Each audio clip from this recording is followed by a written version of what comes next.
साथियों नमस्कार, मैं वीरेंद्र पहल। आज का ये वीडियो खास आप सब लोगों के लिए है। इस वीडियो को ध्यानपूर्वक सुने और इसमें जो भी आपकी राय है वो आपकी राय जरूर रखें, उसके ऊपर ही हम आगे बात करेंगे। तो जो लगातार 40 या 45 दिन से खनौरी बॉर्डर के ऊपर हमारे दल्लेवाल साहब बहुत बड़े किसान नेता बैठे हैं, भूख हड़ताल पर है। ये नहीं पता कब उनके प्राण पखेरु हो जाएंगे, कब उनकी सादत हो जाएगी। किसानों की इस मांग को लेकर के कोई भी पता नहीं है। और आज से लगभग 1 साल पहले ये खनौरी और शंभू बॉर्डर के ऊपर ये आंदोलन चला था, जिसमें लगातार चाहे सर्दी आई, गर्मी आई, बारिश आई और किसानों की कटाई के समय भी आए, धान के, गेहूं के, अन्य वो आए, उसके बावजूद भी दोनों जगह पर मोर्चा संभाले हुए किसान नेताओं ने इस आंदोलन को कमजोर नहीं पड़ने दिया। इस आंदोलन की आवाज को बुलंद रखा और अलग अलग रणनीति बनाकर कभी खनौरी कभी शंभू बॉर्डर पर अलग अलग मजबूत कदम उठा करके सरकार पर लगातार दबाव बनाए रखा और लोगों को उनकी मांगों के लिए कर रहे आंदोलन से जोड़े रखा। अब बात यह है कि 1 साल से पहले जब ये आंदोलन चला था, लगभग 1 साल होने को है, उस टाइम से लेकर आज तक इस आंदोलन से जुड़ने के लिए जनता तो ये चाहती है कि इस परिस्थितियों में जो आंदोलन अब चल रहा है उसमें देश के सभी किसान नेताओं को, सभी संगठनों को, सभी किसानों को डल्लेवाल साहब और पंदेर साहब के पीछे खड़ा होना चाहिए, उनको मजबूत करना चाहिए। लेकिन देखने से ये लगता है कि एसकेएम उनके पीछे खड़ा होने के बजाय आगे खड़े होने के लिए उनके साथ नहीं जा पा रहा है। अलग अलग नेताओं के शुरू से आज तक बयान देखे गए। कोई कहता हमारे को बुलाया नहीं गया, कोई कहता हमारा नाम नहीं लिया गया, कोई कहता हमारे से वहां इज्जत नहीं मिली, कोई कुछ कहता है, कोई कुछ कहता है।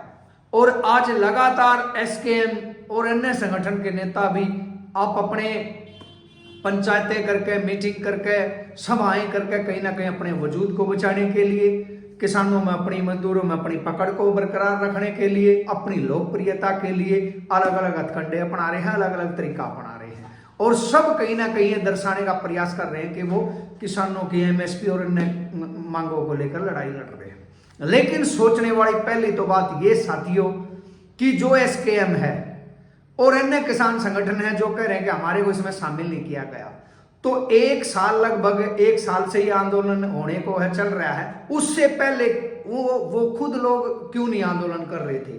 वो जो अपने आप को बड़ा नेता मानते, चाहे हरियाणा के हो, चाहे उत्तर प्रदेश या अन्य प्रदेशों के, जो अपने आप को बड़ा देश का नेता मानते हैं, किसानों का मसीहा मानते हैं, उनके मुंह में दही क्यों जमी हुई थी? आखिर क्यों वो लोग जो टॉकिंग हुई थी सरकार के साथ, जो बातचीत हुई थी, उस पर सरकार ने वादा खिलाफी की, उसके बाद क्यों वो लोग आंदोलन करने के लिए आगे नहीं आए? जिसका इंतजार करने के बाद डल्लेवाल साहब और पंदेर साहब को आगे आना पड़ा।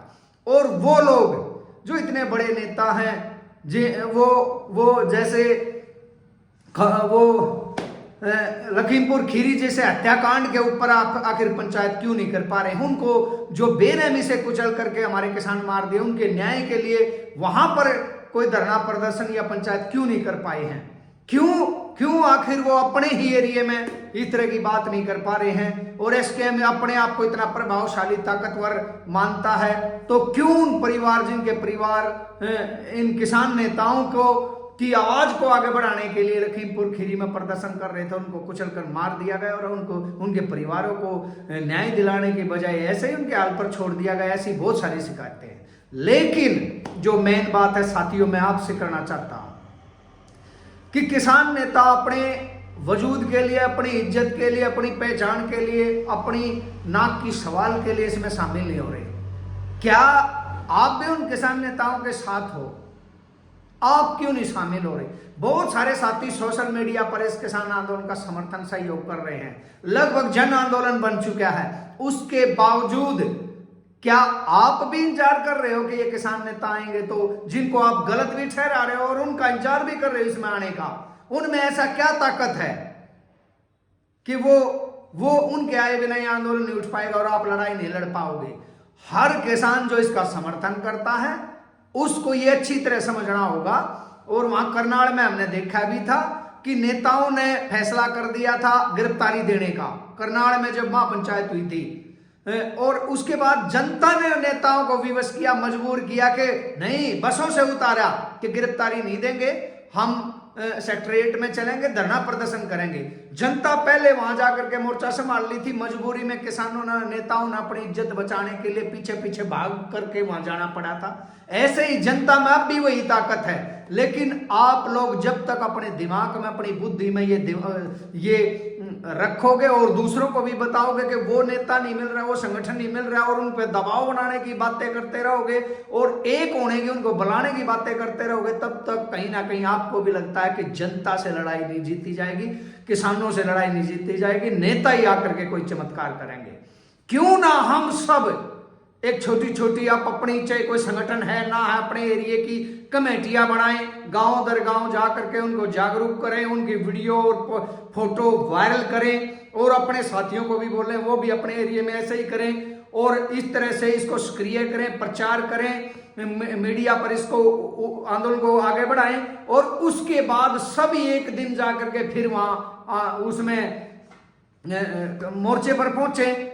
इससे ना केवल मोर्चे को फायदा होगा, लोगों में जागृति आएगी, बल्कि जो नेता अपने आप को किसान नेता भगवान मान रहे हैं, कहीं ना कहीं उनका वजूद खतरे में पड़ेगा, उन पर भी सरकार के साथ साथ दबाव पड़ेगा, और जो सही नेता हैं वो खनौरी बॉर्डर और आपके साथ खड़ा हो जाएंगे, और जो दलाल और बेकार नेता है वो कहीं ना कहीं खत्म हो जाएंगे।